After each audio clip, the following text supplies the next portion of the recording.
Hey everybody, how's it going? Marcos Villegas for Fight Up TV here in Los Angeles, being joined with promoter Eddie Hearn. We're here for the Crawford versus Madrimov fight that's happening this Saturday in Los Angeles at the BMO Stadium. That's going to be on DAZN pay-per-view. A lot of things I want to touch on you with, Eddie. A lot of things have happened in the last few days, but you're already smiling. Always. Yeah, always, right? But, you know, just in regards to this fight with Madrimov, you've been saying to the whole buildup of this fight that you think Madrimov is going to get the upset. You think he's going to win. A lot of people have questioned you on it, saying like, "Hey, well, you're supposed to say that. You're his promoter." Yeah. Well, I'm supposed to say that, and I would say that whether I believed it or not, because that's my job. Okay. Yeah, but do you believe it though? Mark, yes, I do. Okay. I'll tell you why. Because people are like, "Nah, Eddie's just talking." No, because people know how good Madrimov is. Like, there are other fights, and people might just listen to that soundbite and go, "What's he talking about?" Like, I'm a promoter. What do you think I'm going to do? Go into a fight with a guy and say, "Oh, we've got no chance in this fight." Yeah, I mean, that'd be terrible for the build-up of the fight. There's been fights where it's not. Like, I never think we've got no chance, but sometimes I think, "Oh, I can't see it. I can't see a way." Yeah, I see a way with Madrimov. Like, you're talking about a great fighter. You're not talking about a guy that can't punch. You're not talking about a guy that doesn't have good movement. You're not talking about a guy that isn't a great athlete and incredibly strong or have boxing IQ. He has all of those things. Unfortunately for him, he's up against the pound-for-pound number one in Terence Crawford. So when I say I think Madrimov's going to cause an upset, I'm also very aware that Terence Crawford's a heavy favourite. But I believe our guy can do it. And yeah, obviously I'm going to talk him up. That's my job. But, you know, I do that in this fight with a large element of confidence of a young fighter, a strong fighter. It's a fight that's probably come a little bit too early. Like, he's just won the world title, won it easily. But ideally, you'd like another 2 fights before you take on the pound-for-pound number one. But at the same time, when you're in your prime, you're an Uzbek fighter, why not? Roll the dice. It's a lot of money. And he's really in this fight. Is there already talks about what happens for the winner of this fight? Only really for Terence Crawford. You know, I mean, His Excellency's got a roadmap for Terence, and I keep, you know, teasing him, saying that we're going to tear that up on Saturday night. But the reality of the situation is that he wants Terence Crawford to fight Canelo Alvarez. That's what His Excellency wants. And so, if it's not Canelo, could be Boots, could be someone else. But I think in His Excellency's mind, he would love to make that fight. Somewhere around 2025, right? Like the first quarter, like February, March, April, the next fight for Crawford, right? Yeah, I mean, again, not really my business. I mean, well, Boots is your guy. Yeah, but Boots is if we got the call. Yeah. And I don't think Terence Crawford would want to fight Boots just yet, in my opinion. But, you know, maybe I'm wrong. But it comes down to money, as always. You know, Terence is at that stage in his career. Legacy will always be important to him because he's that kind of guy. But also, the dollar bills, y'all, are gonna be the deciding factor. Yeah, no, Canelo's the money man, or one of the money men in boxing. Just because you mentioned him, and you mentioned, you know, he's kind of looming around this event as well. The Berlanga fight got made. Berlanga's your fighter. How is that dynamic? Now you're going in against Canelo, who's not signed with you guys anymore. He's a free agent, but against someone who is signed with you in Edgar Berlanga. You're like kind of like on the other side now. Yeah, happy to be involved. Really happy to be involved. I mean, you know, I promised Edgar Berlanga when we signed him from Top Rank that we would deliver him the Canelo Alvarez fight. And when we stopped working with Canelo, I was like, like realistically, are we going to get the pick from PBC? Thankfully, we did. Shout out as well, Keith Connolly, who did a great job during the process of that fight. And now we're in the fight. Like, it's the first big fight we've done with PBC. Hopefully, it's the first of many. We're going to push it nice and hard. I'm delighted that Edgar's been given the opportunity. I see some people say, oh, it should have been this guy, should have been that guy. There's a lot of backlash. Yeah, but at the end of the day, he's a mandatory challenger. He's undefeated. He's a good young fighter that punches hard. Who else is he going to fight? Take Benavidez out. Yeah, I was going to say David Benavidez. Okay. But we know for one reason or the other, not my business, that's not happening. So if that's not happening, who else is he going to fight? You know, really the options were William Skull, IBF mandatory, with all due respect. Like, you're always going to choose Berlanga over Skull in that position. Charlo, that's not even really ready, hasn't boxed for like 2 years. Berlanga's up for it, and he's coming as a threat in this fight. So he'll give it everything. We're delighted to get the opportunity, and looking forward to it. Just overall, you mentioned, like, hey, who is he supposed to fight? There's no one really there. A lot of fans online displeased with the choice. Not that it's, I think anybody in that position is going to take a Canelo fight, just given, what it is, and it's for the titles as well, or some of the titles. But, with that, a lot of fans angry at Canelo for even making that choice to fight an Edgar Berlanga, saying, like, no, like, we've been wanting you to fight Benavidez for the past year and a half now. Yeah, I know Benavidez made his decision to move up to 175. Yeah. I don't know. I mean, it's a question for Team Canelo. But we were very happy to get the pick. And Edgar will give it everything. And he'll give everybody a great fight. Edgar's already posted some videos online in regards to the backlash. Have you spoken to him about it? Like how, No, it might mean, be... I don't really think he gives a fuck. Yeah. Who gives a fuck? Mm. So someone doesn't think he should, he shouldn't have got the pick. Well, guess what? He got it. And he's making a fortune. And he's going to give it everything. Mm. So this kid has got a big heart and he's got a massive set of cojones. And he's representing Puerto Rico against Mexico, and he's going to go to war against Canelo Alvarez. The other thing surrounding that event in September is the UFC event, the Noche UFC that's sponsored by Riyadh Season. Do you feel that Canelo versus Berlanga is a strong enough main event to be able to compete against that UFC event that they put together? When you say compete, compete in what respect? I mean, people selling out, gate, yes, buys. I mean, one, yes, I think it will sell out. Yeah. Two, I think the audiences are very different, but at the same time, it's a ballsy move. Is there a little bit of internal politics between MSG and MGM there? Probably. Do you know what I mean? Yeah. But not my decision. I mean, I've had loads of questions this week. Would you have done it? Maybe not. Maybe. Depends, Sometimes these decisions are made with gusto and ego, and fuck you, let's do it. Do you know what I mean? That's a lot of boxing. But that's just not boxing, is it? It's boxing against Business. UFC. So, but a lot of people are talking about that. A lot of people will talk about that rivalry of the shows on the same night, which will in turn also create some noise. So I'm sure it will do very well. Was there any hesitation on going that weekend from you guys or from PBC and Team Canelo? Well, it's not our show. Yeah. So we were made the offer. We would have gone on September the 14th, September the 12th, Monday night, Monday at 3 o'clock in the morning, Tuesday at 4 o'clock in the afternoon. Do you know what I mean? So like, it's really not our decision. So we were told the date and we accepted. Mm. Yeah, it's just a weird situation on your guys' end, because it's like I mentioned, you have that opportunity. You're not going to, you work for Edgar and you're trying to get him the biggest payday you possibly can. We've done an amazing job. Yeah. Yeah. And by the way, good luck to the kid. He's changed his life. But all I'm telling you is that I know him. I know him as a fighter and as a person. One, he's a very good fighter. Two, he's well up for this. Well up for this. And he will go to war with Canelo Alvarez on September 14th. So that's the other thing that I've heard too is, he's up for it, but is he in the same class? Is he in the same level? Is he going to be able to? I mean, to be competitive? We don't Canelo? know because he's been undefeated. He's never really been close to getting beat. What did he have? 20 odd first round knockouts consecutively. He's had a couple of good wins lately. You never know till you step up. I honestly don't think there's many differences in the levels between Jaime Munguia and Edgar Berlanga. Munguia gave Canelo a good fight. He was beaten, but hopefully Edgar can go one better. Can he beat him? He's got a lot to do. But yeah, you never know. Sometimes these guys can take it lightly. Sometimes they could be coming to the end of their career.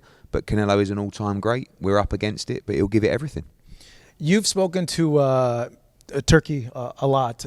Have you gotten the feeling that this Crawford Canelo fight is going to happen? That there's a high likelihood? I haven't really spoke to him in depth about that fight. The fact that it's a little bit quiet makes me think that maybe it won't. Quiet and how so? I don't know. I mean, after the Boots fight, His Excellency FaceTimed me and Gervonta in the changing room and said, would you fight Crawford? And we said, send the contract. So we kind of feel like we might be a little first reserve for that one. And if we are, and the Canelo fight doesn't get made, we'd be more than willing to take that fight. Crawford versus Ennis or Crawford versus Canelo? Yeah, I think you the can't. The fan in me, I want to see both, but if I had to pick and choose, I know it's just intriguing to me, how is Crawford going to be able to bridge this weight gap? Yeah, I don't think he can, in all honesty. I mean, he might not be able to bridge it on Saturday, first. With Madrimov, yeah. So one weight class. 68, yeah, but you're coming up from 35. 35, 40, 47, 54. Sooner or later, it's one too many. And 68 is definitely too many. But Crawford's brilliant. Like he's a genius. He's a generational great. So maybe he can find a way to do it. But I feel he'd be hugely outsized against Canelo Alvarez. Yeah. Hey, no, we saw someone mentioned to me earlier. We saw Sugar Ray Leonard do it with Danny Lalonde. Go up the weight classes. With all due respect to Danny Lalonde, yeah, like you got 2 pound for pound greats in Crawford and Canelo. Danny Lalonde was not a pound for pound great. Like he was a decent fighter, but not in the same league. You can get away with moving up and fighting a bigger guy if they're not anywhere near the same skill set as you. This is very different, Speed kills, Eddie. Yeah, listen, I don't think Canelo wants to fight speedy guys who box off the back foot and counter punch. That's why I think he liked the Munguia fight and he likes the Berlanga fight, because they're two guys that will come face on and have a war with him. Do you know what I mean? And he likes those kind of fights. He doesn't like... he was disappointed with the Charlo fight because he just ran the whole fight. And Crawford would probably do the same, to be honest. Like, that's how you'd fight him. You think so? Back foot, yeah. You'd have to fight him in parts. Yeah. But you have to use your movement if you're Terence Crawford in that fight. The last thing you want to do is stand and trade with Canelo, with the weight, with everything. No, that's true. So he would definitely fight defensively and off the back foot. I don't know if he would fight like super defensively, but he would certainly pick his spots and try to get out of being trapped in the corner or against the ropes. That's for sure. But so he'd move a lot, and I think I don't know. It turns around, the angle. It's moving. He'd be moving a lot in that fight, trust me. I'm not saying he'd be running, but he would be moving a lot. Of course, that's the way to beat him. Yeah. So, yeah. They're going to go crazy with that clip right there, Eddie. Shakur Stevenson, a lot of headlines in the news. You were given a calm-ish about a headline that he put out that him and Gervonta, I don't know, close to signing this deal in November. In terms of Shakur, how close are you to signing him? I mean, there's not like... We had a great meeting. He's got a great team of people around him. We're kind of... I don't want to say officially working on his behalf, because we're not, but we're instructed to have certain conversations around fights for him, of which is an honour. One of those is not Gervonta Davis. And I think that's a smart move. I think, being honest, Shakur and the team want to be with me and Matchroom. And I want to be with Shakur and team. I really want to work with them. But it's got to be right for everybody. And I think right now, it's just this exploratory stage of, I think they're in a good position. If you can come up with the goods, we'll want to work with you. If you can't, maybe we'll work with you in the future. So we're motivated to try and make it happen. I can't champion him enough. I think he's a pound for pound great talent. And if we can make it happen, it would be an honour to add him to the stable. And I really like Jay Prince. I really like Josh Dubin, who I've known for a couple of decades. I think we could work brilliantly together. I really do. And hopefully we can. So nothing has been put to paper and offered to them yet? No. So it's just been verbal agreements? Yeah, it's not even an agreement. We're working together as a team on just a couple of ideas. On how something would look. Yeah, he's not with us. Yeah. He's got no obligation to us, but they have said, look, okay, go and have those conversations and see where they go. If he does fight Gervonta, will Matchroom be involved in that? Only if Shakur wants us to. Yeah. We're not leading those conversations. We're not in those conversations. I think we could add huge value even in that fight for Gervonta, but maybe our involvement would stop a deal. So we're happy to sit back. And this is where I think we're all on the same page. Like, for me, Team Shakur Stevenson is not Shakur Stevenson and Eddie Hearn. Team Shakur Stevenson would be Jay Prince, Josh Dubin, Eddie Hearn, collective experts within their respective fields guiding the career of that man. Do you know what I mean? And when you have that kind of understanding and there's no ego involved, it's much better, because you say, right, you know them better. You deal with them. Yeah? Oh, you've got the relationship with that guy. You deal with him. Do you know what I mean? And with all due respect, that trio that I mentioned is a pretty powerful trio. Like, that's the kind of, I mean, I can't work with me, but if I was a fighter, that's the kind of team I would want. So, let's see. So then that date that was reported is... I don't, my understanding from the team is that that's not correct. But who knows in boxing? You know, I mean, because of the conversations I'm having, that's definitely not done. Do you know what I mean? Because I wouldn't be having these conversations otherwise. So, yeah, we'll see. Okay, so if he does, say he goes the free agent round and does that, one-off fight with Gervonta, and then comes back and there's a rematch clause and he gets that out of the way and he comes back to you, what's been talked about is signing him to multiple fights, right? I'm easy, Marcos. Yeah. Honestly, of course, as a business, you don't want really to be having one fight deals, but whatever. I'd like to get in a position with him where he says he's my guy, and yeah, we have a contract, but it's whenever I get with these fighters, same with Boots, same with Bam, I want them to finish their career with me. I don't want to do one fight, two. I want to have a relationship where we can look back when it's all said and done and they're sitting there in their multiple houses on the seafront with their multiple cars and their kids are all in the greatest education they can be in and they've got a property portfolio all over the world and we can look back and say, we fucking did it, boy. Do you know what I mean? That's why I'm in the game, and you can look at the belts on the wall, not, oh, you owe me another fight, it's a 3-fight deal. If you're happy, you're happy. And I back myself enough that if it's a 1-fight deal, and I do a good job, I believe Shakur and James Prince and Josh are going to work with me again. And again, I trust those guys. I think they know I'm honest. And I like our spot. Feel free to, help me with that portfolio of cars and homes also as well. Please, On a final topic, we're coming pretty close to the AJ fight with Dubois. Give me an update. How's AJ looking in his camp with Dubois? Yeah, I mean, I spoke to him, a couple of days ago, not really about his camp, just in general. And, you know that AJ, preparation's always going to be amazing. It's just on the night. It's the game plan. What I like about the Dubois fight is it's quite straightforward. It's dangerous, but it's straightforward. Dubois is not difficult to hit. He's not difficult to predict. You know what he's going to do. Still have to overcome it. And, I think AJ and Ben will put a great game plan together. And I'm very confident that he gets the business done. What's your response to I did interviews with Andy Ruiz and Jarrell Miller. And I asked him, hey, AJ's looked really good these last few fights. He's having a resurgence. And they both said he's been matched easy. That's why. Look at these opponents. They haven't been good. So I think on Francis Ngannou, you can have that argument because he's an MMA fighter. I mean, he did, in my opinion, beat Tyson Fury. If you think he didn't, it was a draw or he lost by 1 round. So I don't think you can disregard that victory.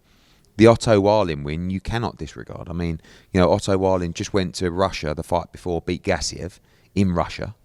He had a very close fight with Tyson Fury, gave him a lot of problems, and AJ made it look like a complete mismatch. So, yeah, I think we'll find out more in the Dubois fight. I think it's a tougher test and it's a fresher test, but he's definitely firing on all cylinders, and I think it's the best physically and mentally he's ever been. He's looked so good too, though, Dubois. Yeah, with his dad. I don't know. Do you think the dad was really made the difference? No, I just think he's young. Yeah, it takes. But a bit of time. It looked like he hit a rut.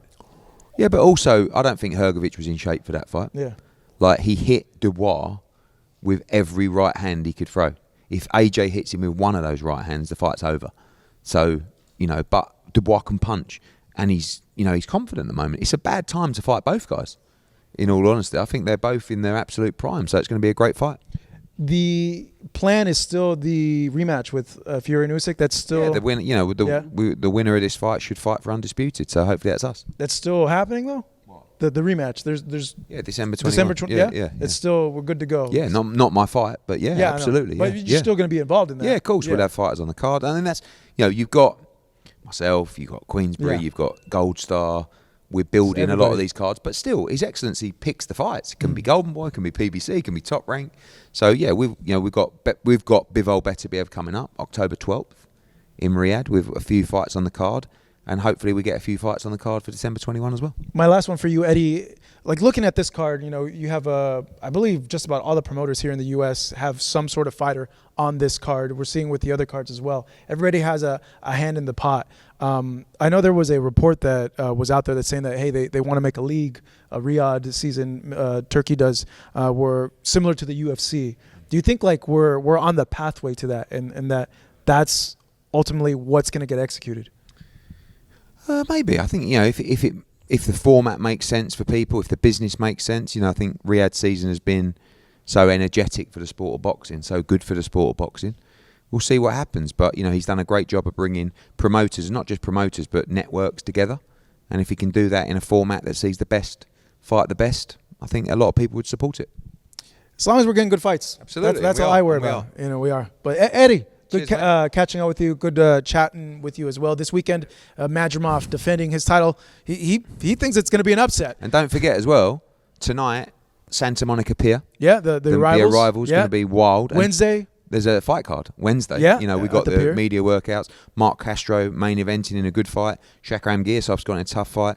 That's after the arrival, so get yourself down to Santa Monica Pier. Bring your sweaters, too. It gets a little cold over there. Yeah, it does. But Saturday night, DAZN pay-per-view, Israil Madrimov defending his title against Terence Crawford. This is Marcos Villegas in Los Angeles with Eddie Hearn. Thank you for watching us over here on Fight Up TV.